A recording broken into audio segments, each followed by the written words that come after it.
Hello students, I welcome you again on Sunya PCS, and this is Modern History Part 6 and it would be the last part for Modern History.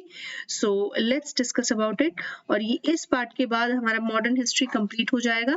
So we have done till now Ancient History, 3 videos are there, and Medieval History, 5 videos are there, and Modern, this venture is 6 videos are there, right? So you have a total 14 videos.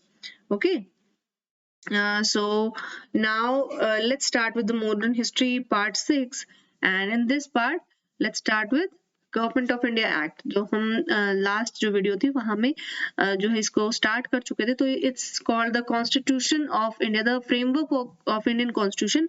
ये government of India act 1935 से हमें मिलता है, right. अब as growing demands for populace led by Indian leader for constitutional reforms.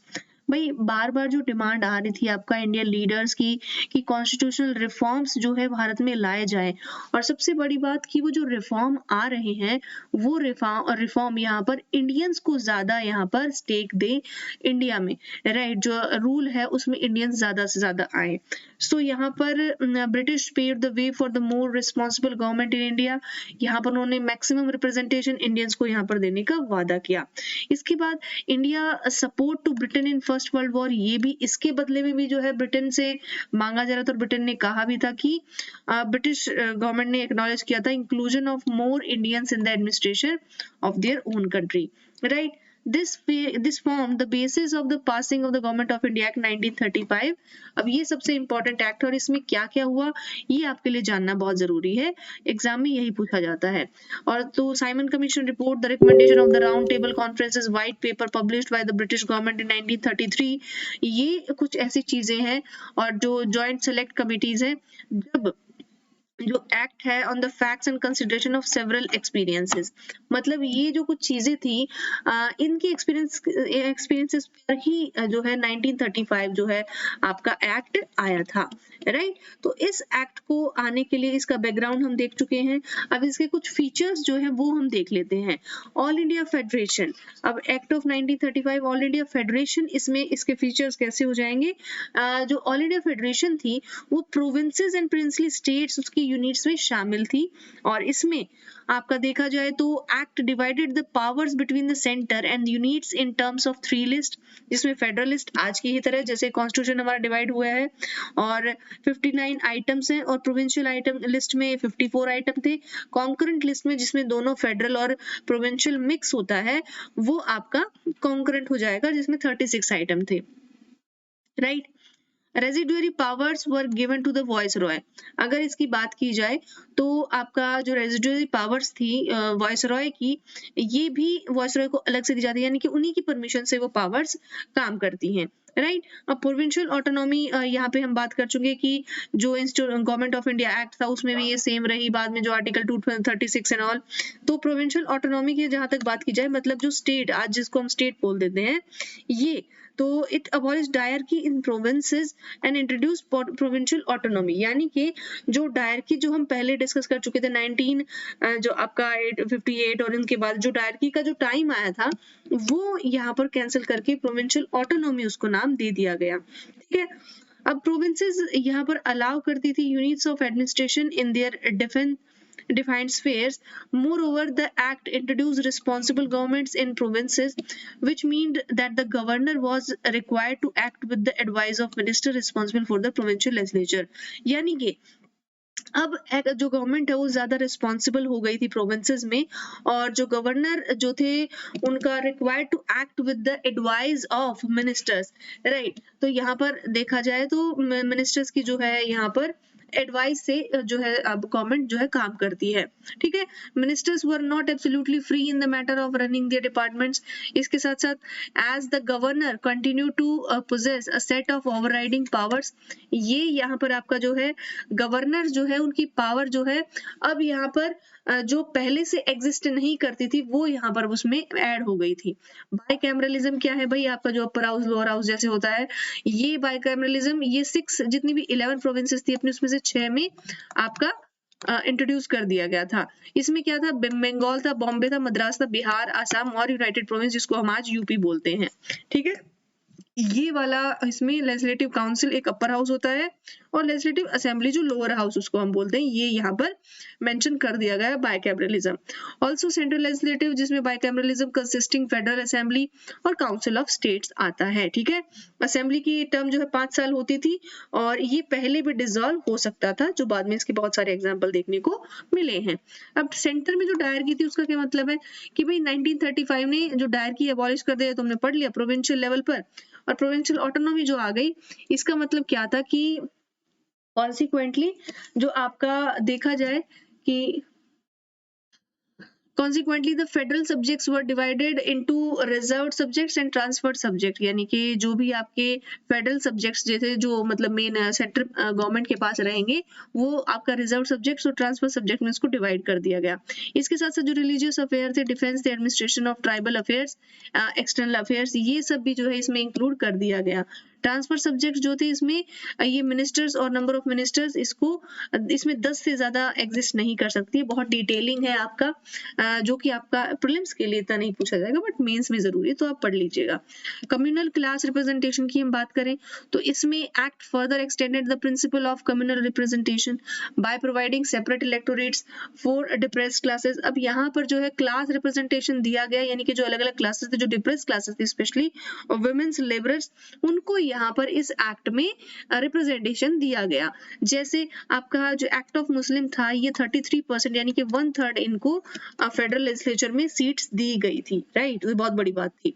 और features क्या थे कि जो गवर्नमेंट ऑफ इंडिया एक्ट 1858 था, उन्होंने इसको जो है एस्टैब्लिश कर दिया। जो भी आपकी जो secretary of state for India was provided with the team of advisers.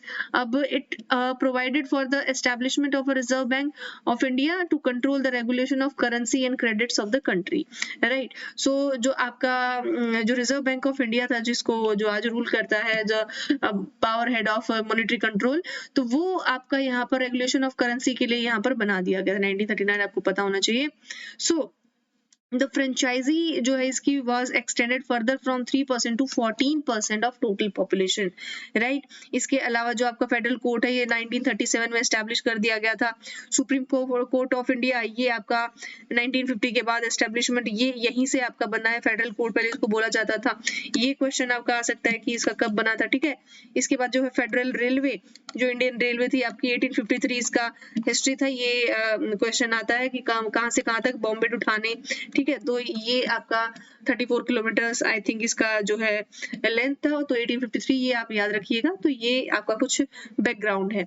The act also paved way for the reorganisation of certain parts including Sindh और बॉम्बे प्रेसिडेंसी और बिहार और ओडिशा, जो आपका बर्मा जो है ये इसमें इंक्लूड इन्होंने कर लिया था। बर्मा का भी कुछ पार्ट जो है इंडिया में यहाँ पर बताते हैं, ठीक है, उस टाइम पे 1935 इसका एक्ट का सिग्निफिकेंस क्या हुआ कि भाई जो आपका सेकंड माइलस्टोन जो है completely responsible government of India 1919 जो मॉन्टेग्यू चेम्सफोर्ड रिफॉर्म्स आए थे, उसके बाद ये ऐसी एक सेकंड इंस्टॉलमेंट मानी जाती है जिससे इंडियन कॉन्स्टिट्यूशन अच्छे से जो है उसका रास्ता बन पाया। और पर्पस जो इसका क्या था कि by the experiment of provincial autonomy thus we can say that the Government of India Act 1935 marks a point of no return in the history of constitutional development in India, ठीक है। Government of India जो है 1935, ये act curtail the powers concentrated in the hands of the central government and distributed it by ensuring that the decentralized form of government takes shape in India, okay। separate electorate जैसे women's के लिए, although they had not asked for it, right, उनको भी यहाँ पर separate electorate दिया गया था, हालांकि उन्होंने मांगा नहीं था, पर उनको दिया गया, right। उनको डिसीजन मेकिंग जो प्रोसेस था उसमें शामिल किया गया। एक्ट जो था पहला अटेम्प्ट था यहाँ पर ऑटोनॉमस स्टेटस देने का किसी भी एक्सटर्नल इन्फ्लुएंस से जो प्रोविंसेस थी उनको। इसने एक्ट ने यहाँ पर एक इंडियन हिस्ट्री में एक और इम्पोर्टेंट रोल प्ले किया कि इसने डोमिनियन स्टेटस यहाँ पर दिया गया, जो इंडिपेंडेंस के लिए बहुत पहले से मांगा जा रहा था, ठीक है। क्रिटिसिज्म इसका क्या है कि भाई इसके न्यूमरस सेफगार्ड्स और स्पेशल रिस्पॉन्सिबिलिटी गवर्नर जनरल जिसमें काम करता है brakes in the proper functioning of the act. इसके अलावा जैसे कि आपका extension of the system of the communal electorate और रिप्रेजेंटेशन ऑफ वेरियस इंटरेस्ट, ये इसमें जो है पार्टीशन के टाइम तक कल्मिनेट कर दिया गया था, ठीक है। तो ये 35 जो एक्ट है इसके बारे में कुछ और देखें तो all section and unanimously rejected by the Congress, यानी कि जो ये एक्ट था ये इंडिया में जितने भी जो और भी सेक्शंस थे उनको उनके द्वारा रिजेक्ट कर दिया गया, साथ ही साथ कांग्रेस के द्वारा भी। कांग्रेस ने क्या किया था कि constituent assembly is elected on the basis of adult franchise of to frame a constitution for independent India. मतलब वो चाहते थे कि ये जो कॉन्स्टिट्यूशन था वो खुद से यहाँ पर बनाए, ना कि कोई उनको बना के दे। नेहरू ने इसको machine with strong brakes but no engine इसको बोला, ठीक है। एक ऐसी कार बोला जिसमें ब्रेक तो बहुत स्ट्रांग है बट उसमें इंजन ही नहीं है, तो काम कैसे करेगा। ही also called it charter of slavery, इसको इन्होंने चार्टर ऑफ स्लेवरी बोला। ये क्वेश्चन आपका आ सकता है कि भाई कौन सा एक्ट था जिसको चार्टर ऑफ स्लेवरी बोला गया है, राइट। इसका कंक्लूजन देखा जाए तो भाई ब्रिटिश इंट्रोड्यूस दिस एक्ट, तो इसलिए यही पसंद नहीं आया कि भाई ब्रिटिश ने क्यों इंट्रोड्यूस किया, इंडियन ने क्यों नहीं किया। Modern nationalist and with the aim of maintaining continuity in their rule over the dominion of India, but the act proved largely to be disappointing because it did not hold out assurance about granting dominion status, nor did it consider sympathetically the feelings and urges of politically conscious Indian populace, ठीक है। In spite of the drawbacks, जो भी आपका act है, ये significance for this act provided a basis for negotiation between Britishers and Indians for getting independence, right। अब इसके साथ साथ जो गवर्नमेंट ऑफ इंडिया एक्ट है 1935, ये यहाँ पर इंट्रोड्यूस करता है several features which later form the nucleus of the present constitution, ठीक है। तो एक तरह से माना जाता है कि जो इंडियन कॉन्स्टिट्यूशन ना वो यहीं से स्टार्ट, न्यूक्लियस क्या है, सेल का वो पार्ट जो भी जहां से आपकी लाइफ शुरू होती है, तो बेसिकली तो आपका यहीं से जो है बाकी जो इंडियन कॉन्स्टिट्यूशन है वो शुरुआत उसकी मानी जाती है, ठीक है। तो 1935 इसका क्रक्स माना जाता है इंडियन कॉन्स्टिट्यूशन का, ठीक है। अब देखा जाए तो भाई कॉन्स्टिट्यूशनल डेवलपमेंट एक बार ईस्ट इंडिया कंपनी की शुरू से देख लेते हैं। सबसे पहले तो आपका 1773 में मैंने आपको ये कराया नहीं था बट ये इंपॉर्टेंट है, देख लीजिए, मैंने इसको इंक्लूड कर दिया है कि रेगुलेटिंग एक्ट ऑफ 1773, इसमें क्या था। सबसे पहले आपका जो सुप्रीम कोर्ट है, पहले तो ये याद रखना कि सुप्रीम कोर्ट आपका यहीं पे जो है बनाया गया उस टाइम पे, जो है बंगाल में आपका, right. Supreme court of Calcutta ये 1774 में यहाँ पर एस्टेब्लिश किया गया, ठीक है। और उसके बाद सबसे पहले जो आपका गवर्नर जनरल ऑफ बंगाल, इसको गवर्नर जनरल बना दिया गया। जो गवर्नर सिर्फ बंगाल के होते थे उसको पूरा इंडिया का बना दिया गया, और पहले बने Warren Hastings, right. Warren Hastings सबसे पहले बने, ये याद रखना। और this act made governors of Bombay and Madras subordinate to the governor of Bengal, ठीक है। तो बाकी सब जो है गवर्नर्स ऑफ बॉम्बे मद्रास ये भी अब इसके गवर्नर ऑफ बंगाल के सबऑर्डिनेट बन गए, क्योंकि उसको गवर्नर ऑफ इंडिया बना दिया गया था, राइट। तो यहाँ पर उसके काउंसिल के 4 मेंबर होते थे, और डायरेक्टर यहाँ पर जो कंपनी के ये भी 4 फिक्स कर दिए गए थे, ठीक है। ये कुछ चीजें यहाँ पर पॉइंट याद रखना। और पिट्स इंडिया एक्ट आता है 1784, भाई इसमें ज्यादा जो है चेंजेस किए गए। इसके अंदर जो है 1784 के अंदर ब्रिटिश पोजेशंस इन इंडिया जो है बोला गया, यानी कि जो ईस्ट इंडिया कंपनी जो है यहाँ पर उसको एक तरह से ब्रिटिश जो गवर्नमेंट है उसी का पोजेशन बोला गया इंडिया में। और इसमें ज्वाइंट गवर्नमेंट एक स्टेब्लिश की गई, जो आपका क्राउन और कंपनी एक साथ यहाँ पर एस्टेब्लिश करेगी, चलाएगी। तो कोर्ट ऑफ डायरेक्टर जो थे यहाँ पे अब उसका नंबर 4 से 6 कर दिया गया। बोर्ड ऑफ कंट्रोल भी पॉलिटिकल अफेयर उनको दे दिया गया पिट्स इंडिया एक्ट के दौरान, ठीक है। गवर्नर जनरल जो काउंसिल थी 4 मेंबर से 3 मेंबर इसके कम हो गए। गवर्नर जनरल जो है अब बॉम्बे और मद्रास में एस्टेब्लिश कर दी गई। 1813 का क्या है भाई, ईस्ट इंडिया कंपनी का जो ट्रेड था ना उसको एंड कर दिया इन्होंने, कि भाई मनचाहा जो ट्रेड करते थे, करप्शन था, वो यहाँ पर इन्होंने खत्म कर दिया। अब जो ट्रेड इंडिया के साथ था ना ये open for all British citizen, मतलब कोई भी अब यहाँ पर आकर जो है इंग्लैंड से अब ट्रेड कर सकता था, ठीक है। एक्सेप्शन ऑफ टी ट्रेड, यानी कि चाय का जो ट्रेड था उसको छोड़कर सिर्फ बाकी सब ट्रेड यहाँ पर जो है कोई भी आकर अब इसमें कर सकता था, वरना जो चाय का जो ट्रेड है वो सिर्फ यहाँ पर कंपनी करेगी, ठीक है। Next part is charter act of 1833। अब 1833 की अगर बात की जाए तो governor general of Bengal became the governor general of India, right. अब यहाँ पर गवर्नर जनरल जो बंगाल के थे गवर्नर जनरल ऑफ इंडिया बन गए थे, ये हमने बता दिया था। इसके बाद लॉर्ड विलियम बेंटिक ये फर्स्ट गवर्नर जनरल इंडिया के बने। ईस्ट इंडिया कंपनी ये इसको एक एडमिनिस्ट्रेटिव बॉडी की तरह यहाँ पर एंड कर दिया गया, कमर्शियल बॉडी की तरह खत्म कर दिया गया था, ठीक है। अब गवर्नर जनरल जो है उनको फुल कंट्रोल दे दिया गया रेवेन्यू, सिविल और मिलिट्री का। चार्टर एक्ट 1833 ये फाइनल स्टेप था जो आपका सेंट्रलाइजेशन इन इंडिया करने का, मतलब पूरा जो गवर्नमेंट का था रूल था वो सेंट्रलाइज कर दिया गया था। बट 1853 की अगर बात करें, इसमें सबसे इंपॉर्टेंट है सिविल सर्विस एग्जामिनेशन, ठीक है, ये यहाँ पर शुरू कर दिया गया। और बेसिकली एग्जीक्यूटिव लेजिस्लेटिव फंक्शन थे गवर्नर जनरल के, ये यहाँ पर सेपरेट हो गए। This act provided for addition of 6 new members to the Legislative Council. 6 members were appointed by provisional governments of Bengal, Bombay, Madras and Agra. As per the provisions of Charter Act of 1853, Governor General Legislative Council ये भी था आपका Central Legislative Council में। The Central Legislative Council started functioning as a mini parliament, ठीक है, mini parliament इसको बोल दिया गया। और it adopted the same procedures of British parliament, यानी कि जो सेंट्रल लेजिस्लेटिव काउंसिल थी अब इंडिया में, अब उसको ब्रिटिश पार्लियामेंट का ही एक छोटा पार्ट बोल दिया गया। अब कॉन्स्टिट्यूशनल डेवलपमेंट अगर देखा जाए, ब्रिटिश क्राउन की बात करें, क्योंकि 1857 के बाद यहाँ पर क्या आ गया था आपका 58 में जो क्राउन रूल आ गया था, राइट। तो उस क्राउन रूल के बाद से क्या हुआ ये हम देख लेते हैं। 2 फेज में डेवलप हुआ था। पहले तो एक्ट ऑफ 1858, इसमें आपको मैंने पहले बता देती हूँ, हम अच्छे से पढ़ ही चुके हैं पहले। एक्ट ऑफ 1858 भाई किस तरीके से जो है आपका अब जो गवर्नर जनरल वॉइस रॉय की तरह जाने जाएंगे, यहीं से लॉर्ड कैनिंग जो थे वो पहले वॉइस रॉय हो जाएंगे, राइट। और इसके बाद ये देखिए Lord Canning, secretary of state का जो रोल है ना वो अब काउंसिल ऑफ इंडिया, और एक तरीके से जो कंपनी को अबॉलिश कर दिया गया कंप्लीटली, और अब जो ब्रिटिश पार्लियामेंट थी वो यहाँ पर अब अच्छे से काम करेगी, वही रूल उसी का रूल में चलेगा। काउंसिल में 15 मेंबर्स हो जाएंगे, राइट। इसके बाद जो है काउंसिल एक एडवाइजरी बॉडी की तरह काम करेगी। एक्ट ऑफ 61 का ये देख लेते हैं, 1861 इंडियन काउंसिल एक्ट इसको बोला जाएगा। अब ये were nominated as non official members for the first time legislative council of viceroy में।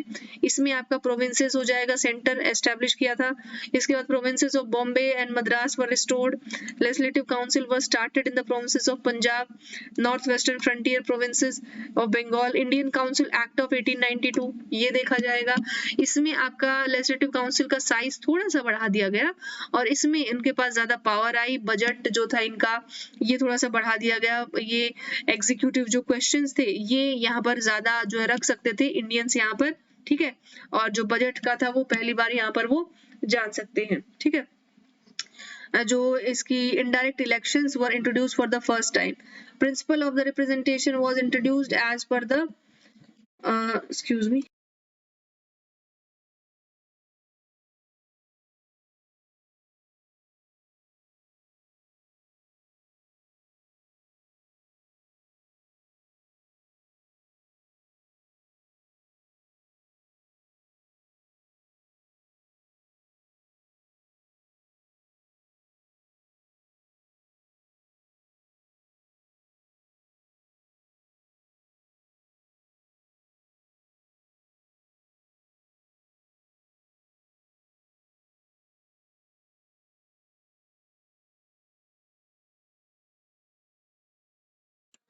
So let's get back again. तो यहाँ पर हम डिस्कस कर रहे थे आपका Indian council act of 1861 and Indian council act of 1892।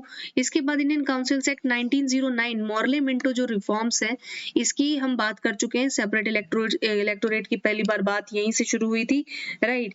Direct elections were introduce for the legislative council. और आपको पता है कि मॉर्ले मिंटो कौन कौन थे ये तो बताने की बात नहीं है।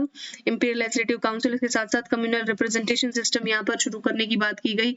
Indians were appointed to the executive council of viceroy. Satyendra Sinha was the law member, right. और यहाँ पर आपके लॉ मेंबर्स हो जाएंगे first time in India. Then इसके बाद आपका government of India act 1999 Montagu Chelmsford reform सबसे ज्यादा इंपॉर्टेंट क्यों हो जाता है, क्योंकि इसको मिलाकर और 1935 का एक्ट है उसको मिलाकर यहाँ पर इंडियन कॉन्स्टिट्यूशन का बेस रखा गया। बाइकैमरलिज्म फर्स्ट टाइम यहाँ पर जो है इंट्रोड्यूस किया गया। लोअर हाउस अपर हाउस बताया मैंने। प्रोविंशियल और सेंट्रल सब्जेक्ट ये सेपरेट कर दिए गए। डायर की जो है system of dual governments was introduced in the provincial subject, it was divided into reserved and transferred, ये यहाँ पर हो गया, ठीक है। मतलब आधा पावर जो है गवर्नमेंट के पास प्रोविंशियल के पास रहेगा, आधा जो है आपका सेंटर के पास रहेगा, ठीक है। इसके बाद जो है हेल्थ एजुकेशन सुपरविजन और लोकल गवर्नमेंट ये उनको दिया गया कि ये कुछ जो सब्जेक्ट्स हैं जो उनको दिए गए। Out of 6 member of vice और executive council 3 of them were Indians. इसके बाद जो है आपका एंग्लो सिक्स, एंग्लो इंडियन, ये सब जो है इनका रिप्रेजेंटेशन यहाँ पर किया गया। और फ्रेंचाइज जो है लिमिटेड पॉपुलेशन को यहाँ based on the people who taxable income जिनका था property and paid land revenue ₹3000, ठीक है। तो तो एक तरह से उनको फ्रेंचाइज किया गया। Montagu Chelmsford reforms made provisions for setting up a statutory commission at the end of 10 years to look into the working of commission, right, government. तो यहाँ पर आपका जो 10 years इन्होंने मांगे यहाँ से यहाँ तक 1919 से 29 तक कि हम एक ऐसा रिफॉर्म और ऐसा बना के देंगे आपको कि किस तरीके से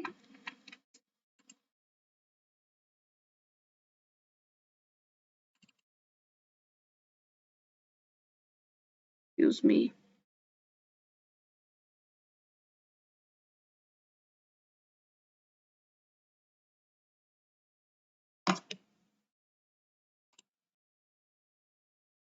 देन यहाँ पर आपका गवर्नमेंट ऑफ इंडिया एक्ट 1935 ये आ जाता है। कॉन्स्टिट्यूशनल जो है हम रिफॉर्म्स की बात कर रहे हैं और जो प्रोग्रेस है उसकी बात कर रहे थे, सॉरी फॉर डिस्टरबेंस। तो यहाँ पर आपका गवर्नमेंट ऑफ इंडिया एक्ट 1935 इसमें आपको पता ही अभी अभी हमने जस्ट खत्म किया 6 प्रोविंसेस में से बाइकर्मलिज्म इंट्रोड्यूस किया गया 11 में से, राइट। और जो सब्जेक्ट थे वो भी मैंने बता दिए हैं तो आप देख लीजिएगा। क्रिप्स मिशन आता है 1942 में और इसमें आपका ये जो क्रिप्स मिशन है ये सेंड किया गया इंडिया में under the leadership of sir Stafford Cripps ने ये भेजा है। Some of the proposals given by the Cripps mission are given below. Dominion status था would be given to India और ये सेकेंड वर्ल्ड वॉर के बाद, राइट। ये ऐसा बोला गया कि सेकेंड वर्ल्ड वॉर एक बार हो जाने दीजिए, हम आपको आपका देश सौंप देंगे। Once the second world war ends an elected body would be set up in India for framing of Indian constitution, ये हुआ। Then even Indian states would participate in constitution making body, मतलब इंडियन भी इसमें शामिल हो सकते हैं। Almost all parties and sections of India rejected the Cripps mission, ठीक है, इसको भी इन्होंने रिजेक्ट कर दिया। कैबिनेट मिशन आता है 1946 में। अब इसमें क्या था, इसमें इंडियन स्टेट और ब्रिटिश प्रोविंसेस ये एक साथ कंबाइन हो जाएंगे यूनियन बनाने के लिए इंडिया का, कि भाई एक साथ भारत देश बनाना है, उसमें आपका दोनों मिलके साथ में यहाँ पर देश बनाएंगे। एक कॉन्स्टिट्यूशन असेंबली जो है ये एस्टेब्लिश की गई 389 मेंबर्स की। देन 14 मेंबर्स जो थे आपका मेजर पॉलिटिकल पार्टीज, यहाँ पर आपकी जो इंटरलिन गवर्नमेंट और रिप्रेजेंटेटिव बॉडी जो थी ये इसमें कॉन्स्टिट्यूंट असेंबली के नाम से जो है फॉर्म की गई। ये आपका हो जाए dominion legislature and government of India 1935 से इंस्पायर होके, राइट। देन आता है माउंटबेटन प्लान। माउंटबेटन प्लान जो है इंडियन इंडिपेंडेंस एक्ट 1947। इसके बाद आपका जो है यहाँ यहीं से जो है एक तरीके से अपना देश जो है आजाद हो गया था। बेसिकली जो है आपका जो एक जो एक्ट पे साइन जो है हो गए थे, इधर से जवाहरलाल नेहरू को फर्स्ट प्राइम मिनिस्टर बनाया गया था और माउंटबेटन जो हमारे वॉइस रॉय थे उस टाइम पे, ठीक है, 15 अगस्त 1947 कॉन्स्टिट्यूंट असेंबली जो है यहाँ से जो है कंफर्ट की गई, बनाई गई और उसके द्वारा जो है अब संविधान जो है अलग से बनाया जाएगा जो कि 1950 में लागू हुआ था। की टाइमलाइंस अगर constitution of India independent India की देखी जाए तो यहाँ पर हो जाएगा भाई, पहली बार जो है कॉन्स्टिट्यूंट असेंबली कब मिली भाई 1946 दिसंबर 9 में। 14 अगस्त 1947 को जो है प्रपोजल जो है क्रिएशन कमेटी का ये हो गया। Drafting committee was established on 29 अगस्त 1947। राजेंद्र प्रसाद को पहली बार प्रेसिडेंट बनाया गया और ड्राफ्ट दिया गया कॉन्स्टिट्यूशन का 1948 फरवरी। कॉन्स्टिट्यूशन जो है अडॉप्ट किया गया 26 नवंबर 1949 और constitution was came into effect on 26 जनवरी 1950 को, राइट। रिपब्लिक बनाया गया इंडिया को, यानी कि जहां पर लोग वोट देते हैं और फिर इलेक्ट किया जाता है यहाँ पर लीडर, ठीक है। तो यहाँ पर parliament was constituted in 1952। It is the longest written constitution in the world. 395 article थे और 12 शेड्यूल थे at the time of commencement. जब ये हमारा जो बनाया गया कॉन्स्टिट्यूशन उस टाइम पे हमारे 395 आर्टिकल थे, 12 शेड्यूल भी थे, ठीक है। जुडिशियल सिस्टम की अगर बात करें अगर ब्रिटिश टाइम की तो वॉरेन हेस्टिंग आपके सबसे पहले आते हैं, जो हमने बताया था। इन्होंने दीवानी अदालत जो है अंडर कलेक्टर वर एस्टैब्लिश ये किया, सिविल डिस्प्यूट ये खत्म किए, हिंदू लॉ एप्लीकेबल किया, हिंदूज पर मुस्लिम लॉ एप्लीकेबल किया। अपील फ्रॉम डिस्ट्रिक्ट दीवानी अदालत टू ले द सदर दीवानी अदालत, डिस्ट्रिक्ट फौजदारी अदालत जो हो गई ये यहाँ पर एस्टैब्लिश की गई। क्रिमिनल डिस्प्यूट्स यहाँ पर जो है प्लेस किए गए। इंडियन ऑफिसर्स असिस्टेड बाय जो है यहाँ पर काजी और मुफ्ती जो थे ये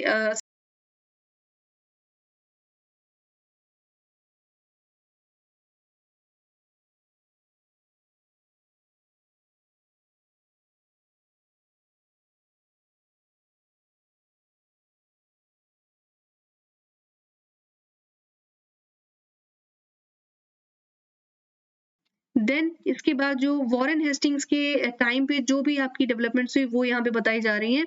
under the regulating act of 1773 supreme court जो थे वो एस्टैब्लिश किया गया कलकत्ता में, आपको मैंने बता दिया इनके टाइम पे, और British subject with in Calcutta और सबऑर्डिनेट फैक्ट्रीज यहाँ पे एस्टैब्लिश की गई, राइट। देन आपका जो अदालत जो थी ये यहाँ पर general supervision of the collector, Muslim law फौजदारी अदालत, ठीक है, ये यहाँ पर किया गया। रिफॉर्म्स अंडर कॉर्नवालिस 1786 से 1793 ये यहाँ पर रिफॉर्म्स बनाए गए। डिस्ट्रिक्ट फौजदारी courts were abolished and instead circuit court were establish at Calcutta, यहाँ कलकत्ता में ये सर्किट कोर्ट बनाए गए। Dhaka, Murshidabad, Patna, these circuit courts had European judges, right, और were the act of court of appeal and both civil and criminal cases. यानी कि जो Cornwallis, Lord Cornwallis के अंदर कहा जाता है कि डेवलपमेंट्स इनके टाइम पे काफी हुई थी।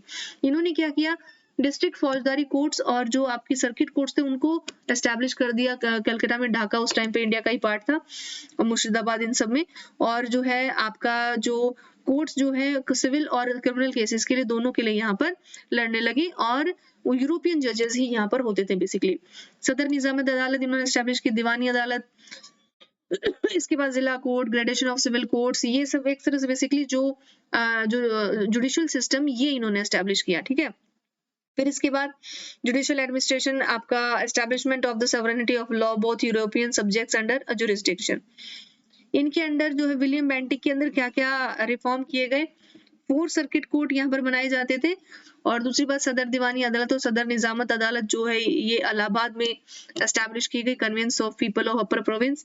अब तक यहाँ पर ऑफिशियल लैंग्वेज सिर्फ पर्शियन ही होती थी, बट अब से पर्शियन और एक वर्नाकुलर लैंग्वेज यहाँ पर एस्टैब्लिश की गई, जैसे कि हिंदी हो गया, उर्दू हो गया, संस्कृत हो गया, इस तरीके से कोई एक यहाँ पे वर्नाकुलर लैंग्वेज आप रख सकते हैं, ठीक है। सुप्रीम कोर्ट में इंग्लिश लैंग्वेज जो है उन्होंने पर्शियन को रिप्लेस कर दिया, यानी कि अब इंग्लिश यहाँ पर सुप्रीम कोर्ट में चलेगी, ठीक है। तो ये आपका हो गया फर्स्ट फेज जो होता है। इसमें आपका ब्रिटिश जो आपका कॉर्पोरेशन है interested with the administration of these 3 Indian colonies, they devised a basic legal system, अब यहाँ पर एस्टैब्लिश हो गया। एक तरह से जो आपका 150 इयर्स तक आपका ब्रिटिश कंट्रोल इंडिया में यही जो है काम आपका चलता रहा। प्रेसिडेंसी टाउन्स बने, court was fully reliant on submissive to the executive, मतलब बेसिकली जो पार्लियामेंट का जो फंक्शंस था वो 150 सालों तक लगभग वही काम करता रहा, जुडिशियल सिस्टम जो था। सेकेंड फेज क्या था, रेगुलेटिंग एक्ट हुआ 1773 में। इसमें देखा जाए तो सुप्रीम कोर्ट, फोर्ट विलियम, ये सब एस्टैब्लिश किया गया। इंग्लिश लॉ कोर्ट बनाए गए, इंग्लिश बेंच यहाँ पे एस्टैब्लिश थी। कंप्लीटली जो है आपका जो बेंच होती थी वो आपकी इंग्लिश मत लोगों से ही बनी होती थी, ठीक है, जो जूरी होती थी, राइट। तो सेटलमेंट एक्ट ऑफ 1781, यहाँ पर जो भी कोई भी प्राइमरी इंस्टीट्यूशन अगर इसको किसी भी जो है कंपनी का गवर्नेंस में अगर डिस्प्यूट हो जाए तो यही एस्टैब्लिश करेंगे, ठीक है। तो बेसिकली 1773 रेगुलेटिंग एक्ट क्यों बनाया गया था, क्योंकि जो भी कंपनी में करप्शन हो रहा था ना, उस करप्शन को यहाँ पर काउंटर करने के लिए ही जो है जो आपकी ब्रिटिश पार्लियामेंट ने यहाँ पर रूल निकाला था कि इस वजह से यहाँ पर जो है एक्ट बनाया जाए। और जो है सेटलमेंट एक्ट ऑफ 1781, इसमें जो एक्ट ऑफ सेटलमेंट 1781 था, इसको यहाँ पर करेक्ट फ्लॉज ऑफ 1773 के जो भी कमियां थी उसको दूर करने के लिए बनाया गया, राइट। अदालत सिस्टम लाया गया, राइट, बंगाल में। देन इसके बाद यहाँ पर फोर्थ फेज जो आता है, इसमें with the formation of high courts under the high court act of 1861, next chapter of India's legal history is distinguished by the unification of the dual system of courts that existed in the presidency cities। इसके साथ साथ judicial system in presidency cities, ये mostly based in English law with the distinctly British flavor, whilst the अदालत system in जो है मुफस्सिल land यहाँ पर ये की गई। The high court was established in an attempt, और इसके बाद ये जो है आपका सिस्टम, लीगल सिस्टम जो है ये removing the supreme court and the सदर अदालत ऑफ प्रेसिडेंसी टाउन, यानी कि हाई कोर्ट जो है एस्टैब्लिश किया गया कि जो भी आपका सुप्रीम कोर्ट था, सदर अदालत, इन सबको हटा के एक कंप्लीटली एक सुप्रीम कोर्ट ही बना दिया गया था, राइट। इसके बाद जो है नॉर्थ वेस्टर्न जो प्रोविंसेस थी इन सबको जो है एक्सपैंड कर दिया गया। फिफ्थ फेज कौन सा था, कॉन्स्टिट्यूशनल, अगर मैं जो आपकी डेवलपमेंट्स थी उनकी बात करूं, प्रिवी काउंसिल, राइट। अब प्रिवी काउंसिल्स आ गई थी, इसमें जो है इंडिया का हाईएस्ट कोर्ट ऑफ अपील ये है कि जो इंडियन जुडिशियल सिस्टम में जब आपका creation of uniform law of India, and encourage courts to uphold high judicial standards in carrying out their duties as justice dispenser. Because one of the main identifiers of this phase is after establishment of first law commission in 1833, which began the process of codifying Indian laws to guarantee uniformity and clarity in the administration of justice. इसके बाद यहाँ पर जो है India के provincial जो law थे वो यहाँ पर सेकेंड और थर्ड लॉ कमीशन उससे लाए गए, राइट। अब डेवलपमेंट ऑफ मॉडर्न एजुकेशन की अगर बात की जाए तो कंपनी ने एजुकेशन बेसिकली इंग्लिश एजुकेशन में ही डेवलपमेंट किया था, राइट। इसके बाद जो है लोकल कस्टम और लॉज यहाँ पर उसको अंडरस्टैंड कर पाए, तो ये पहले उन्होंने समझा यहाँ के कस्टम्स को, राइट। इसके बाद जो है वॉरेन हेस्टिंग्स ने कलकत्ता में मदरसा बनवाया सबसे पहले 1781 में, मुस्लिम लॉ, ये क्वेश्चन आ चुका है। संस्कृत कॉलेज 1791 में बनाया, ये वाराणसी में, ठीक है। इसको जोनाथन डंकन ने, ठीक है, सबसे पहले याद रखना, फिलोसफी और लॉ ये यहाँ पे पढ़ाए जाते थे। Missionaries supported the spread of western education. इसके बाद जो है जो आपका क्रिश्चियनाइजिंग द सिविलाइजिंग द नेटिव्स, यानी कि मतलब जो लोकल लोग थे इंडियंस उनको सिविलाइज करने के लिए इंग्लिश एजुकेशन सिखाने के लिए यहाँ पर जो है इंग्लिश एजुकेशन जो है स्टार्ट की गई। बैप्टिस्ट मिशनरी जो आपकी William Carey had come to India 1793 and 1800, ये आपका बैप्टिस्ट मिशन जो है श्री रामपुर बंगाल में एस्टैब्लिश किया गया। And also number of primary schools there और जो है नियर बाई एरियाज में बनाए गए, मतलब प्राइमरी स्कूल तो हर जगह लगभग होते थे। उसके साथ साथ जो है 1 लाख जो आपका रुपीज था 1830 का जो चार्टर एक्ट था उसमें यहाँ पर जो है आपका अलॉट किया गया था इंडियन एजुकेशन के लिए। साथ के साथ यूनिवर्सिटीज एक्ट आ गया था 1904 में, और इसके साथ चार्टर एक्ट पहली बार इसको जो है जो स्टेप लिया इन्होंने एजुकेशन की तरफ इंडियन में, ठीक है। तो ये देखा जाएगा। इसके बाद 1 लाख रुपए ये मैंने बता दिया है। और इसके बाद जो है काइंड ऑफ एजुकेशन 1823 में money allotted to and was not given general committee of the public instruction. इसके बाद 35 हो गया। देन इसके बाद आपका जो है धीरे धीरे यहाँ पर यूनिवर्सिटीज जो है वो डेवलप करना शुरू की। सबसे पहले जो आपका कैलकाटा, बॉम्बे यूनिवर्सिटीज ये है जो बनाई गई।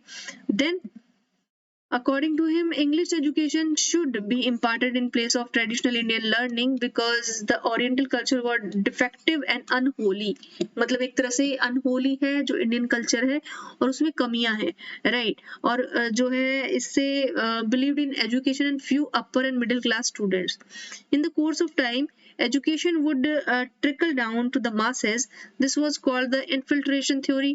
He wished to create a class of Indians जिसमें Indian in color और blood जो है, but English in taste and affiliation।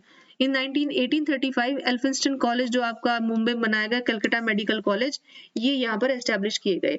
अब बात आती है अगर इंपॉर्टेंट ब्रिटिश कमीशन और कमिटीज की बात करें तो एजुकेशनल कमीशन की बात की जाए तो चार्ल्स वुड डिस्पैच 1854।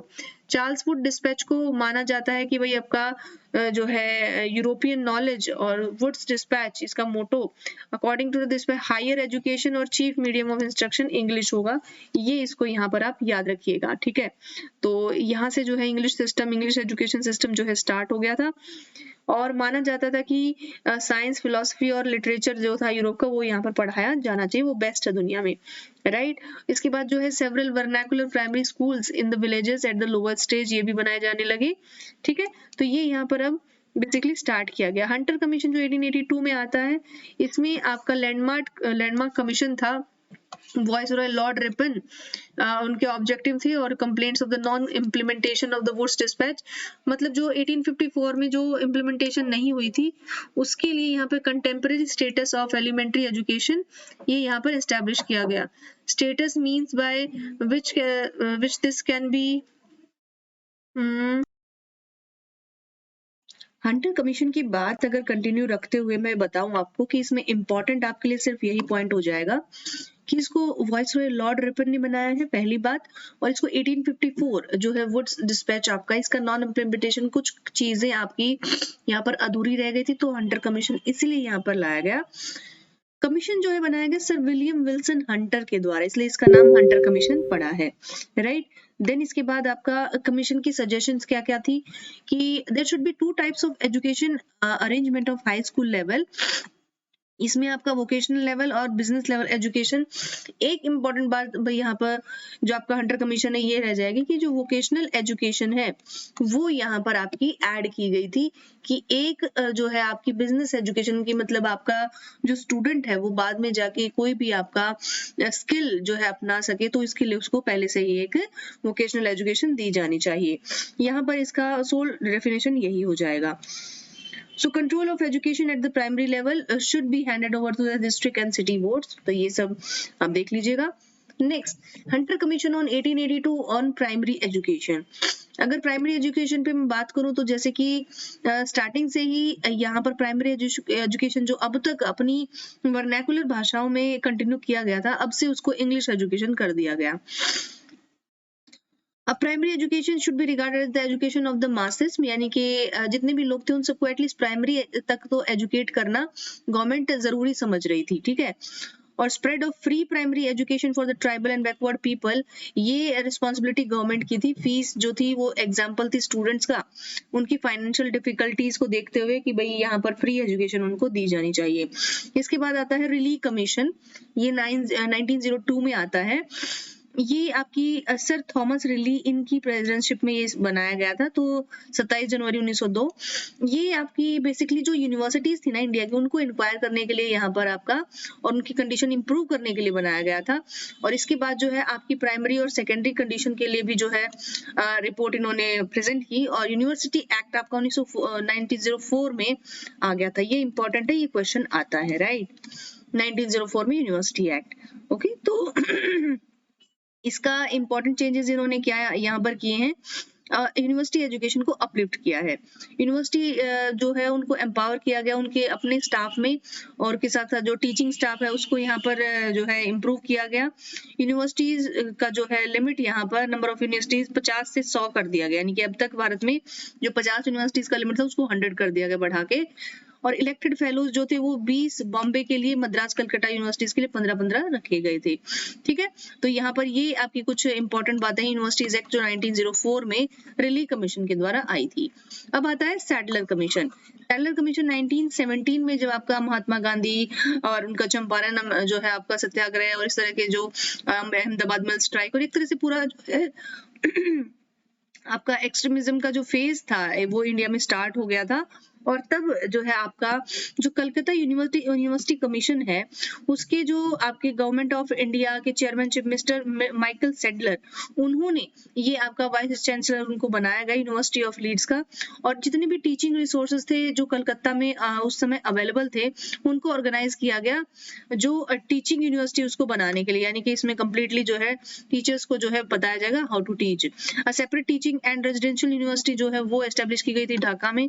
इसके बाद आपकी जो है इंटर यूनिवर्सिटी बोर्ड है वो सेटअप किया गया था। ऑनर्स, ये आपके कोर्सेज जो है इंस्टीट्यूट किए गए थे, they should be distinctly different from the pass courses, right. तो जो ऑनर्स जो थी, जैसे आपने आज भी सुना होगा बीए पास होता, बीए ऑनर्स होता है, तो वो एक तरीके से यहाँ से आपका डिफरेंशिएट उसको करना शुरू हो गया था। फुल टाइम सैलरी जो वाइस चांसलर थे उनको दी जाने लगी थी, राइट। इसके बाद सीनेट और सिंडिकेट, ये जो इसके एग्जीक्यूटिव काउंसिल इसके यहाँ पर जो है पार्ट हो गए थे यूनिवर्सिटीज में। इसके बाद एक्सेसिव ऑफिशियल कंट्रोल उनको फ्री कर दिया गया था, उनका अपना सेल्फ रूल भी यहाँ पर एस्टेब्लिश हो गया था। और गवर्नमेंट का इंटरफेरेंस जो है ये अब यूनिवर्सिटीज में खत्म कर दिया गया था। हार्टोंग कमीशन 1929, सर फिलिप जोसेफ हार्टोंग की कमेटी ने जो है यहाँ पर जो इंडिया की एजुकेशन पे सर्वे किया था, उसमें 1929 में उन्होंने जो है सेकेंडरी और यूनिवर्सिटी एजुकेशन पर ध्यान देते हुए ये कमीशन लाया। इसके बाद ये है यहाँ पर हाईलाइट किया गया कि problem of wastage and stagnation in education, यानी कि जो किस तरह से प्राइमरी लेवल पे ही लोगों की एजुकेशन रुक जाती है, वो उस पर इन्होंने रिपोर्ट पेश की थी। और policy of consolidation instead of multiplication of schools, यानी कि जो आपके स्कूल्स अवेलेबल उसी में क्वालिटी पे ध्यान दिया जाए, ना कि और नए स्कूल्स लाए जाएं।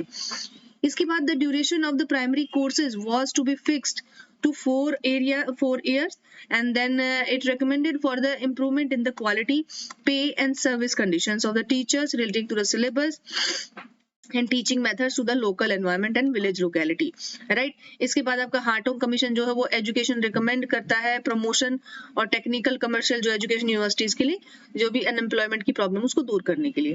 देन इसके बाद आपका हार्टोग कमीशन में ये इंपॉर्टेंट और कुछ नहीं है, बेसिकली जो जो ऑलरेडी एस्टेब्लिश था उसी में इम्प्रूवमेंट की बात इन्होंने की थी। सार्जेंट प्लान की अगर बात किया जाए 1944, सार्जेंट प्लान जो था एजुकेशन का, ये सर जॉन सार्जेंट इन्होंने दिया था। और एक एजुकेशन की जो स्कीम थी कॉम्प्रिहेंसिवली 1944 में, उसकी रिकमेंडेशन क्या थी कि प्री प्राइमरी जो एजुकेशन है वो 3 से 6 साल की होनी चाहिए, राइट। उसके बाद जो है यूनिवर्सल जो कंपलसरी और फ्री प्राइम एजुकेशन है वो 6 से 11 साल की होनी चाहिए। और फिर आपका जो है जूनियर बेसिस के बाद 11 से 14 साल तक सीनियर बेसिक होना चाहिए। और हाई स्कूल जो था वो 11 से 17 साल के बीच में होना चाहिए। 6 years फॉर सेलेक्टेड चिल्ड्रन, यानी कि इस हाई स्कूल के 6 साल उनको दिए जाने चाहिए। Technical, commercial, agricultural, art education full time होनी चाहिए, पार्ट टाइम स्टूडेंट्स होने चाहिए। और उसके साथ साथ गर्ल्स एजुकेशन भी यहाँ पर उनको डोमेस्टिक साइंस सिखाना चाहिए। Liquidation of adult illiteracy and the development of public library system, ये जो है 20 सालों में यहाँ पर जो है उसको रिन्यू किया जाना चाहिए। एजुकेशन जो प्रोविजन है वो फिजिकली और मेंटली हैंडीकैप चिल्ड्रन, पहली बार इनको यहाँ पर शामिल किया गया सार्जेंट प्लान के दौरान, ठीक है। और अब सोशल और रिक्रिएशनल एक्टिविटीज थी, इनके लिए भी प्रोविजन यहाँ पर बनाए गए। अब एम्प्लॉयमेंट ब्यूरोज ये भी यहाँ पे एस्टेब्लिश किए गए। और department of education centre and in states ये भी एस्टेब्लिश किया गया। Use of mother tongue is to be used as a medium of instruction, ठीक है, इन हाई स्कूल्स, ये भी देखा गया। अब famine commissions during British rule in India, ये देखा गया। और जो कैंपबेल कमीशन, इसके बारे में देख लेते हैं कि फेमाइन कमीशन यानी कि जितने भी अकाल पड़ रहे थे उन सबको यहाँ पर लुक आउट करने के लिए कैंपबेल कमीशन आता है, ठीक है। तो ये आपसे क्वेश्चन बस ये आएगा, कैंपबेल क्वेश्चन जो आपका कमीशन था वो किस लिए था। तो लगभग 20 लाख जो लोग थे उनकी जाने जो है ओडिशा में अकेले चली गई थी। और जो है बंगाल, बिहार, ये जो एरिया था बहुत ज्यादा जो है जो फेमाइंस थे उनसे ज्यादा इससे इम्पैक्टेड था, ठीक है। तो इन सब जगहों पे गवर्नमेंट ने के ऑफिसर्स यहाँ पर किसी भी तरह की जो है कैलेमिटी को रोकने के लिए स्टेप्स नहीं लेते थे। तो यही कैंपबेल कमीशन के रिपोर्ट थी कि देखना कि कितने लोगों का यहाँ पर जो है हार्म हुआ था। और फेमाइन जो है उन्होंने टर्निंग पॉइंट जो है हिस्ट्री ऑफ इंडियन फेमाइंस की appointment of the committee under the chairmanship of John Campbell, right. तो यहाँ पर जो है रिलीफ उन लोगों के लिए रिलीफ जो है वॉलंटरी एजेंसी एक एस्टेब्लिश की गई। अब स्ट्रैची कमीशन ये क्या था, इट वाज सेटअप अंडर 1878 और ये चेयरमैन वाज सर रिचर्ड स्ट्रैची। और ये कमीशन जो है रिकमेंड करता है state interference in food trade in the event of famine, यानी कि जब आपका अकाल पड़ता है उस समय फूड ट्रेड किस तरह से किया जाए, ये इन्होंने स्ट्रैची कमीशन ने बताया है। अब ल्याल कमीशन ये क्या है, ये बताता है आपका 1897 में chairmanship of sir James Lyall, commission recommended the development of irrigation facilities. Students, this lecture is presented to you by Sunya PCS only। और इसमें मैंने आपको पूरा कोशिश किया है, चाहे वो एंशिएंट हिस्ट्री हो, चाहे मिडिवल हो या मॉडर्न हो, कि आपके जितने भी पार्ट है हिस्ट्री के सब आपको डिटेल वर्जन आपको दिया जाए। चाहे आपका मेंस प्रीलिम्स तो क्लियर हो ही जाएगा, मेंस में भी आपको किसी से जो है हेल्प लेने की जरूरत ही नहीं पड़ेगी, इतने अच्छे नोट्स मैंने दे दिए हैं आपको, राइट। मैकडोनाल्ड कमीशन की बात की जाए तो ये वो कमीशन है जो 1900 में आया था। और सर जॉन एंथनी जो है, इनको लॉर्ड एंथनी को बाद में बोला गया था, मैकडोनाल्ड के, उन्होंने रीइवैल्यूएट किया था जो है changes in report of the previous commission based on the findings of the recent famine, ये भी फेमाइन के लिए। और इसके लिए जो है official machinery dealing with famine, इस पे उन्होंने वर्क किया, ठीक है।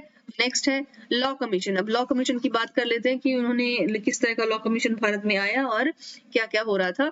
लॉ कमीशन जो है भारत में प्री इंडिपेंडेंस ओरिजिन से था। और first law commission was formed in 1834 and result of charter act 1833 में जो टीबी मैकॉले था, जो आपके उन्होंने जो है लॉ कमीशन जो है एस्टेब्लिश किया था। द फर्स्ट कमीशन जो रिकमेंडेशन यहाँ पे दी थी कि उन्होंने कोड ऑफ क्रिमिनल प्रोसीजर जो है penal code and criminal procedure जो है कोड, ये यहाँ पर इसका रिजल्ट जो है एस्टेब्लिश कर दिया था। 3 अदर लॉ कमीशन हुए थे, उनमें उन्होंने इंडिपेंडेंस से पहले ब्रिटिश गवर्नमेंट में यहाँ पे एस्टेब्लिश हुए थे। और प्री गवर्नमेंट से पहले जो लॉ कमीशन बनाए गए थे वो उनकी जो है एक तरह से उनका ही कंट्रीब्यूशन मेनली यहाँ पर रहेगा। और आफ्टर इंडिपेंडेंस की अगर बात की जाए तो 1955 में एक लॉ कमीशन आता है। और जो सेकेंड प्री जो है इंडिपेंडेंस लॉ कमीशन 1853 में सर जॉन रेमिली नहीं दिया था, फोर्थ वाला वाइटी स्टोक्स ने दिया था, ठीक है। इसके बाद है करेंसी कमीशन की बात कर लेते हैं। मैन्सफेल्ड जो commission of Dufferin in 1886, Lord Dufferin ने जो है क्या किया था कि ब्रिटिश रन गवर्नमेंट का इंडिया में 29 अप्रैल 1898 के दौरान करंट सिचुएशन जो करेंसी का उसको एग्जामिन किया गया, और 1892 में silver was the metal on which Indian currency and coinage had largely been based. In 1892 the government had announced that it's instant to close Indian mints to silver, right? मतलब जितनी भी silver का पैसा जो जैसे हमारा सिल्वर का टंका होता था इल्तुतमिश के टाइम पे, है ना, तो अपना तो इतिहास यहाँ पे रहा है कॉइनेज का कि वो सिल्वर कॉपर इन सब पे बेस रहे, बट यहाँ पर उन्होंने कम्प्लीटली बंद कर दिया 1892 में, और 1893 में इसको जो है पॉलिसी को फोर्स में ला दिया गया। अब जो है कमीशन ऑन करेंसी की बात करें तो फॉलर कमीशन ये आपका 1898, और बैबिंगटन स्मिथ कमीशन ये आपका 1919, इसके बाद हिल्टन यंग कमीशन ये 1926। अदर इंपॉर्टेंट कमीशन ये सब आप पढ़ लीजिएगा, ठीक है, इतना इंपॉर्टेंट प्रीलिम्स के लिए नहीं है बट मेंस में बहुत काम आने वाला है। ड्यूरिंग ब्रिटिश रूल, प्रेस की बात करिए, प्रेस वाले क्वेश्चन बहुत आते हैं भाई, ठीक है। सबसे पहले जो है एक्ट्स और डेवलपमेंट्स अगर देखा जाए प्रेस के ड्यूरिंग ब्रिटिश रूल, तो पहला first printing press was established by Portuguese in 1556, यानी कि प्रिंटिंग प्रेस एस्टैब्लिश की गई पोर्टुगीज के द्वारा 1556 इंडिया में। पहला न्यूज़पेपर आपको बंगाल गजट पता ही है, राइट, ये क्वेश्चन आता है पहला न्यूज़पेपर कौन सा था, 1780 में जेम्स ऑगस्ट हिकी ने ये आपका बंगाल गजट बनाया था, राइट, और उसको फादर ऑफ इंडियन प्रेस भी बोला जाता है। ये क्वेश्चन आपका आएगा भी, फादर ऑफ इंडियन प्रेस किसको बोला जाता है, James Hicky, right, James Augustus Hicky को बोला जाता है, बंगाल गजट उन्होंने निकाला था एक बार, और ये also sometimes known as Hicky's gazette इनको भी बोल दिया जाता है। न्यूज़पेपर जो है गवर्नमेंट ने 1782 में सीज कर दिया था, बंद कर दिया था, और जो सेंसरशिप एक्ट था 1799 में प्रेस पर जो लगाया जाता था, ये लॉर्ड वेलेस्ली के टाइम पे आया था, और उन्होंने फ्रेंच को र्यूमर फैलाने के लिए ब्रिटिश के खिलाफ यहाँ रोकने के लिए ये सेंसरशिप एक्ट लगाया था, और हर न्यूज़पेपर यहाँ पर उनमें उसका प्रिंटर का नाम, एडिटर का नाम और प्रिपरेटर का नाम मेंशन होना जरूरी था। Before printing anything it should be submitted to the secretary of censorship, right, तो ये यहाँ पर आपका एस्टेब्लिश किया गया कि एक तरह से सेंसर लगाने की कोशिश की गई कि अंग्रेजों के खिलाफ कुछ भी ना लिखा जाए न्यूज़पेपर्स में। लाइसेंसिंग रेगुलेशन इसकी बात अगर की जाए तो 1823 में ये सर जॉन एडम्स यहाँ पर जो है इन्होंने एस्टेब्लिश किया है, और इसके बाद एवरी पब्लिशर उनको रिक्वायर होता था एक लाइसेंस गवर्नमेंट से लेना, और इसके बाद अगर वो नहीं करते थे ऐसे तो उन पे पेनल्टी लगाई जाती थी 400 रुपीज की उस टाइम पे, और गवर्नमेंट का राइट होता था कंप्लीटली कि वो लाइसेंस नहीं है तो उसको कैंसिल कर देगा, राइट। मिरातुल अखबार ये राजा राम मोहन रॉय, ये इंपॉर्टेंट है आपको राजा राम मोहन रॉय के बारे में अगर पूछा जाए तो, उन्होंने जो है ये न्यूज़पेपर यहाँ पर पब्लिश किया था, ठीक है, और इस वजह से ही उनको जो है लाइसेंस ना होने की वजह से उनको अपना ये अखबार यहाँ पर बंद करना पड़ा। प्रेस एक्ट ऑफ 1835 ये आपका मेटकॉफ एक्ट, राइट, ये बहुत इंपॉर्टेंट है मेटकॉफ एक्ट आपका प्रेस के लिए। इसमें उन्होंने लिबरेटर ऑफ इंडियन प्रेस भी बोला गया है, और 1823 में इसको रिपील कर दिया गया सर जॉन एडम्स और के द्वारा ये, और कंटिन्यूड 1856 तक ये कंटिन्यू रहा, और इसके बाद growth of the Indian newspaper इसको इन्होंने हैम्पर किया। चार्ल्स मेटकॉफ ने जितनी भी जो प्रेस पर पाबंदियां थी उसको हटाया, और लाइक लाइसेंसिंग एक्ट जो 1857 में आता है 1857 में, फिर ये फिर से जो है रिवोल्ट का जो टाइम था उस समय इमरजेंसी जो क्रिएट हो गई थी, और कि गवर्नमेंट के ऊपर प्रेशर था कि भाई गवर्नमेंट के खिलाफ कोई कुछ ना लिख दे, इस वजह से हमको 1857 का कुछ खास रिटन एविडेंस मिलता नहीं है, इसी वजह से बिकॉज उन्होंने कुछ रहने नहीं दिया था, राइट। और due to emergency caused by revolt of 1857 government imposed licensing instruction on the procedure laid in the press act of 1835, right, तो 1835 का जो एक्ट था उसमें जो प्रोसीजर था उसको इन्होंने जो है लाइसेंसिंग इंस्ट्रक्शन से जो है इम्प्लाई कर दिया, और government even reserved the right to stop publication and circulation to the book, newspaper और printed matter। यहाँ पर गवर्नमेंट जो है उन्होंने जो है अपना राइट जो है कि किसी भी जो है पब्लिकेशन को, किसी भी बुक को, किसी की भी न्यूज़पेपर को वो रोक सकती थी अगर वो लाइसेंस नहीं है तो। रजिस्ट्रेशन एक्ट 1867 में आता है, इसमें प्रेस एक्ट जो था 1835 का मेटकॉफ एक्ट उसको रिप्लेस कर दिया था, और ये रेगुलेटरी था नेचर में, और एवरी न्यूज़पेपर बुक उन सबको पब्लिशर, प्लेस, पब्लिकेशन का नाम यहाँ पर प्रिंट करना जरूरी था। वर्नाकुलर प्रेस एक्ट सबसे इंपॉर्टेंट प्रेस एक्ट, यही इसी के बारे में क्वेश्चन आते हैं 1878, ठीक है। तो इसमें वर्नाकुलर प्रेस एक्ट, वर्नाकुलर का मतलब होता है जितनी भी आपकी लोकल लैंग्वेजेस है, जैसे हम हिंदी बोलते थे, संस्कृत बोलते थे, राइट, कन्नड़, मलयालम, तेलुगु, तो ऐसी लैंग्वेजेस का यूज ब्रिटिश रूल के खिलाफ उनको क्रिटिसाइज करने के लिए ये होता था। तो उनको आना पड़ा heavily to vernacular press in 1878, यानी कि जितनी भी वर्नाकुलर लैंग्वेजेस थी उनकी जो भाषा में न्यूज़पेपर छपते थे उनको कर्ब करने के लिए ये आपका एक्ट लाया गया, और उनको गैगिंग एक्ट भी इसको बोला गया। लॉर्ड लिटन ये इसके लिए रिस्पॉन्सिबल माने गए, और इसके साथ साथ जो है आपका according to this magistrates were authorise to ask any publisher of newspaper, उनको यानी कि मजिस्ट्रेट पूछ सकता है कि भाई आपने ये क्यों छापा है, और उनको किसी भी तरह की पीस और हार्मनी को आप थ्रेट कर रहे हैं तो इसके लिए भी धमकी दे सकता था। मजिस्ट्रेट का डिसीजन ही फाइनल होता था, और कोई भी लॉ उस पर एप्लीकेबल नहीं होता था, ठीक है। और ये एक्ट जो है गवर्नमेंट का वारंट इशू करने के लिए, और जो न्यूज़पेपर्स थे उनको कोर्ट ऑर्डर जो है उनके लिए खिलाफ दिलवाने के लिए यहाँ पर काफी होता था, राइट। इसके बाद सुरेंद्रनाथ बैनर्जी थे, वो फर्स्ट इंडियन जर्नलिस्ट थे, तो इम्प्रिजन्ड फॉर क्रिटिसाइजिंग अ जज ऑफ कलकत्ता हाई कोर्ट इन 1883। ये इंपॉर्टेंट है भाई, किसी को पहली बार जेल हुई है कुछ छापने के लिए, कुछ जो है लिखने के लिए न्यूज़पेपर में, राइट। बाल गंगाधर तिलक उनको तो ज्यादातर जो है सेडिशन के चार्ज उन पर लगते ही रहते थे। इसके बाद जो आपका गणपति जो फेस्टिवल है नेशनल सेंटिमेंट्स का, वो उनको उसको इसलिए उनको केसरी भी बोला जाता है, और न्यूज़पेपर केसरी उन्होंने चलाया था और मराठा चलाया था। तो न्यूज़पेपर का नाम भी याद रखना, बाल गंगाधर तिलक के यही न्यूज़पेपर थे, ठीक है। इसके अलावा महात्मा गांधी का है जो यंग इंडिया और हरिजन, ये सब आप ये भी याद रखना कि कौन कौन से जो एमिनेंट पर्सनालिटीज है उनके द्वारा प्रिंट किए हुए, एडिट किए हुए कुछ जो है न्यूज़पेपर्स, मैगजीन जो होते हैं, ये काफी इंपॉर्टेंट होते हैं।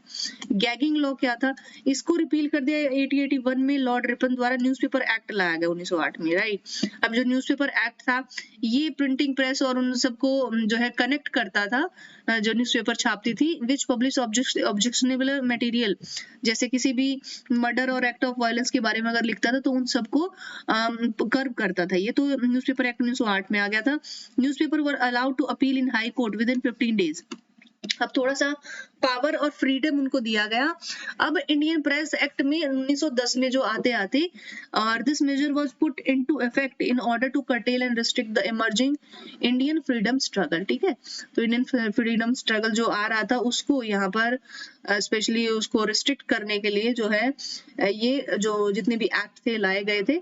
अब ये क्या करते थे कि लोकल गवर्नमेंट जो है सिक्योरिटी डिपॉजिट मांग लेती थी 500 से 2000 रुपए का, जितने भी आपके ये प्रेस और न्यूज़पेपर वगैरह को यहाँ पर जो जब्त कर लिया जाता था उसके लिए, ठीक है। प्रेस कमेटी बनाई गई 1921 में, ठीक है। तेज बहादुर सप्रू ये इसके जो है कमेटी को चेयर किया इन्होंने 1908 से 10 के बीच में, और ये जो आपके प्रेस एक्ट आए थे उनको रिपील कर दिया, खत्म कर दिया। The Indian press emergency powers act 1931, अभी गांधीयन मूवमेंट का ही जो है यहाँ पर असर था कि उन्होंने ऑर्डिनेंस जो है इशू किया 1930 में, और प्रोविंशियल गवर्नमेंट जो है उसके साथ साथ जो है पावर ऑफ प्रेस का जो पावर था उसको सप्रेस करने के लिए। इसके बाद सेकेंड वर्ल्ड वॉर में जो है प्री सेंसरशिप जो इन्फोर्स की गई इसकी प्रेस इमर्जिंग एक्ट की 1931 में।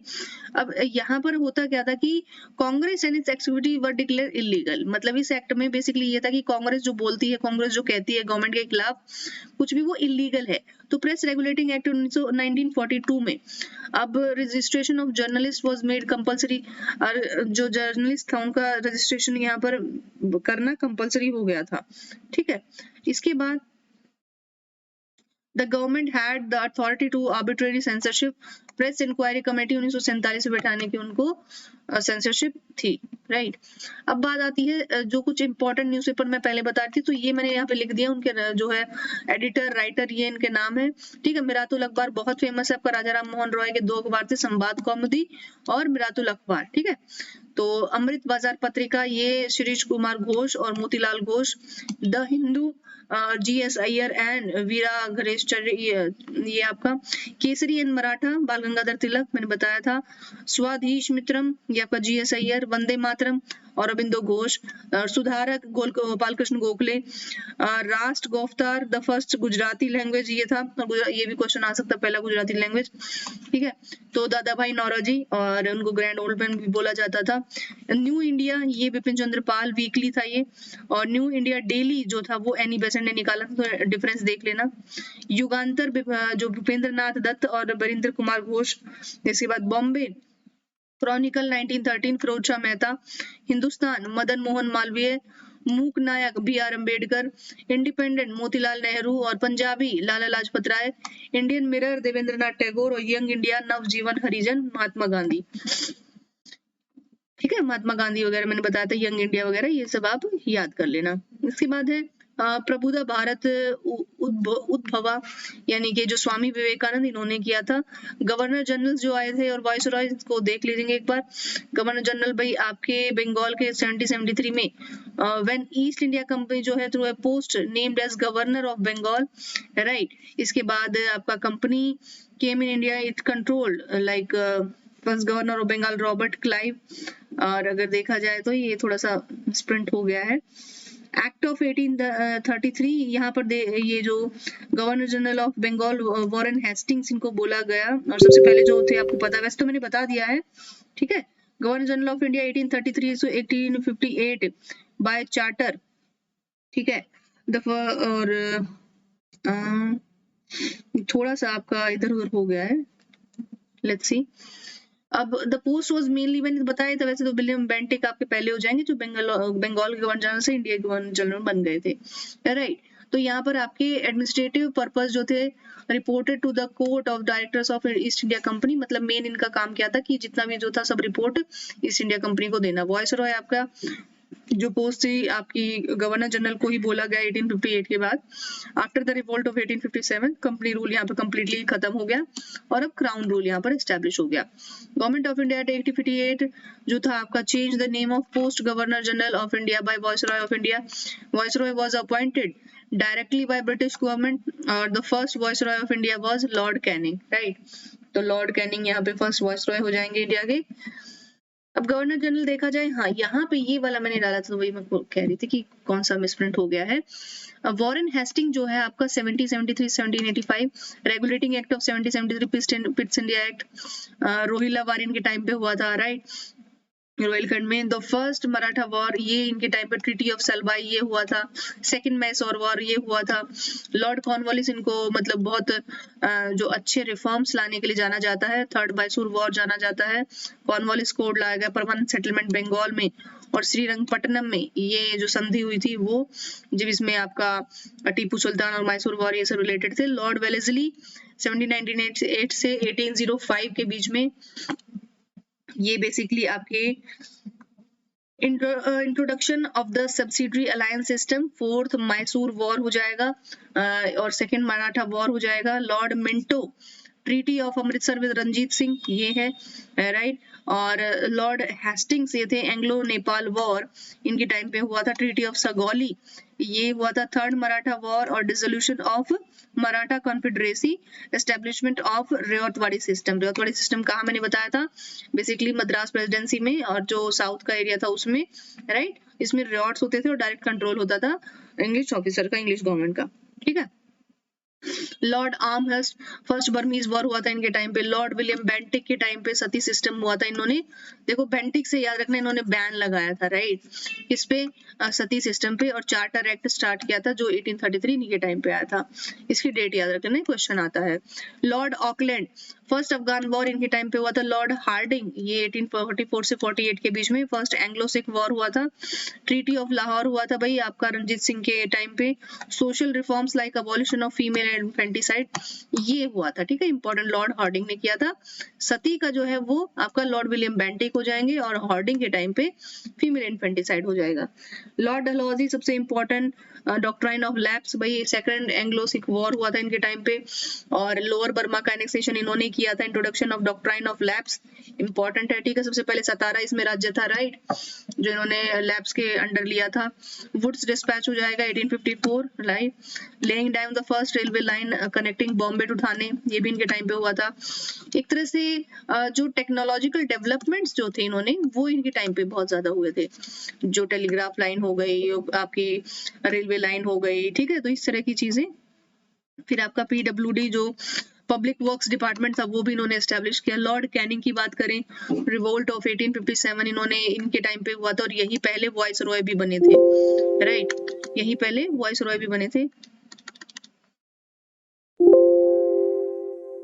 Excuse me.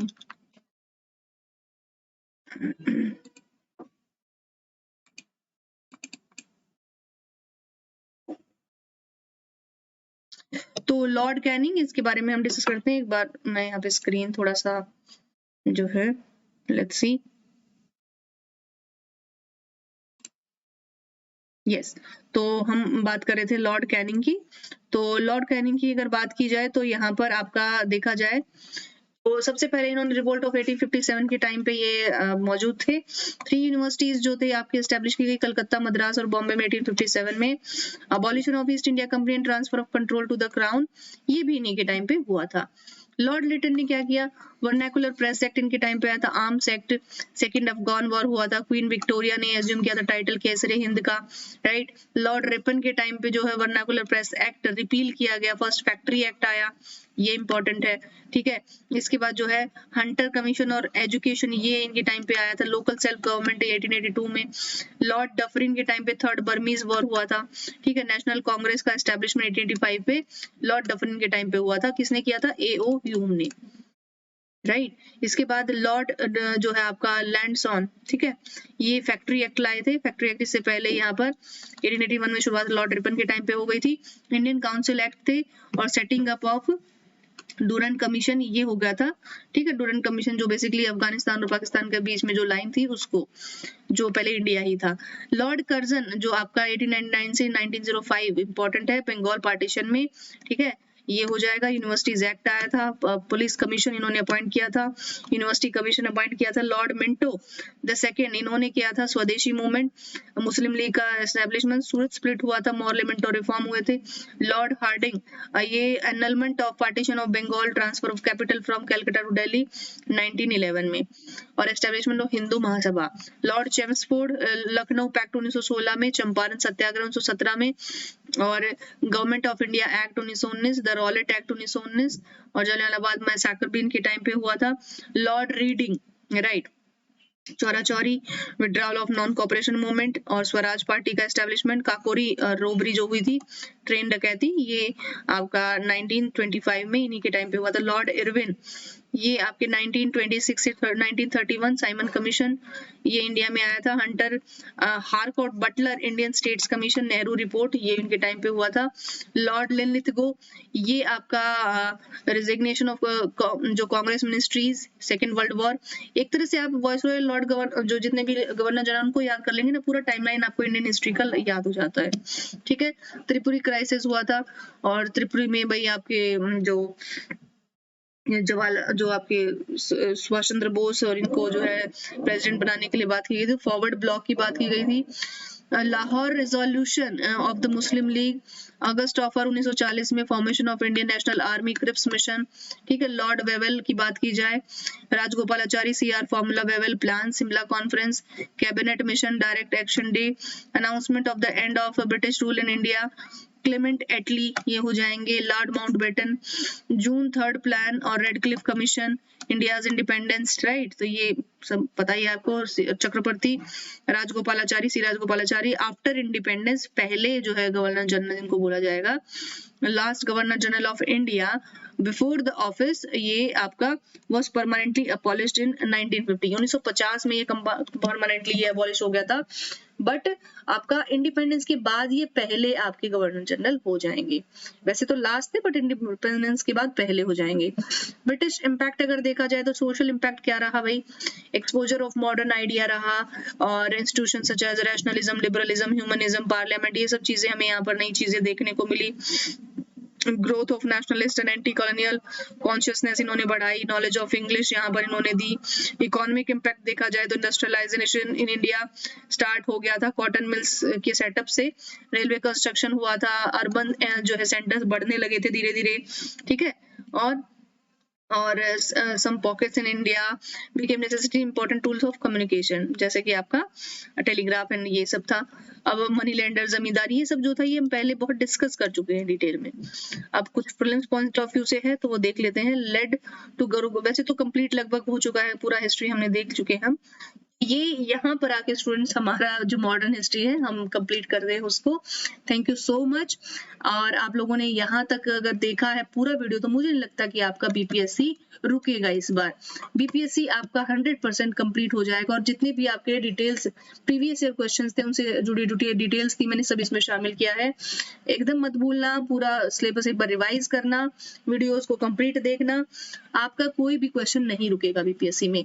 So with this happy note, thank you so much. Please go back and revise all ancient history, medieval history and modern history, right? There are 13 to 14 videos are there for all of the three parts, ठीक है। तो इन सबको देख लीजिएगा।